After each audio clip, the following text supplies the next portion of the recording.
there? Do you wish to take your father's place? Come into the light.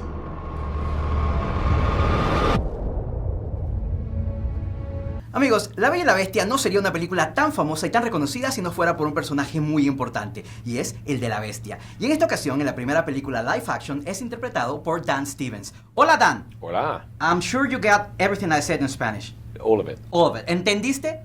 Sí. Yes. Muy bien, muy bien. It's a pleasure to have you here talking about this great movie, a beloved movie that has been a lot of years since the first one or the animated one came out, and now we have a new movie, a new intention, new characters, new feeling, a new love. So, what brought you to Beauty and the Beast? I auditioned. I put myself on tape singing the Beast song from the Broadway musical, and I sent it to Bill Condon, and I guess he must have liked it. You'd have to ask him. But auditioned and got the call that they wanted me to do it. So yeah, it's exciting. What was the biggest challenge when they say, yes, you're going to be the Beast? How was the preparation for you? Because you had hard work doing this movie. But that's what makes it such an interesting role, I think, is the fact that he is, you love him and you hate him, and there's darkness and there's light, and there's all these things going on. So it was a delicious prospect to get to tackle the role. In terms of practically how we did it, I nothing could really have prepared me for what we were about to do, because nobody had ever done it before. And nobody's ever really created a role fusing these kind of technologies before. And it really felt very pioneering. It was very exciting to get to work in, to get to tell a classic fairy tale, which I love anyway, but to tell it using the very latest gadgetry available to modern cinema.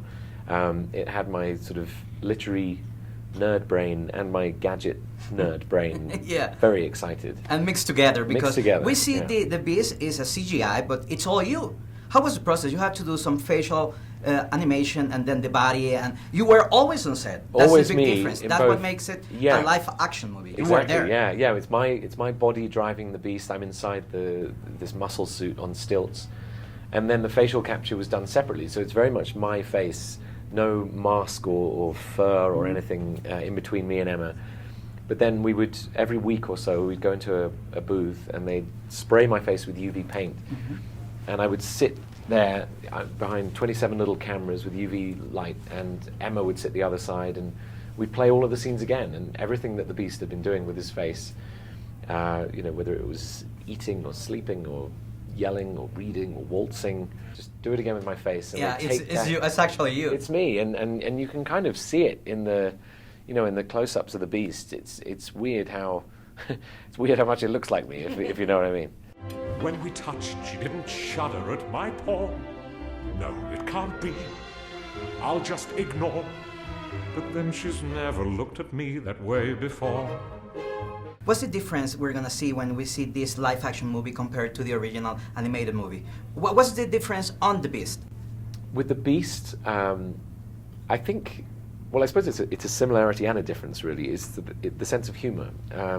I knew that I wanted people to be able to laugh at him. He's more sophisticated in this one. He is, I suppose, and instead of Belle teaching him to read, she just reminds him of that he can read and that he loves reading. I guess he hasn't read a lot with his big paws, but he has a beautiful library. She reminds him of these things. She reminds him of how lucky he's been, really. And I think that's one of the other things we explore is how, perhaps before he was cursed, he really abused his privilege and his status. And she really reminds him of what he has and connects him with that, really.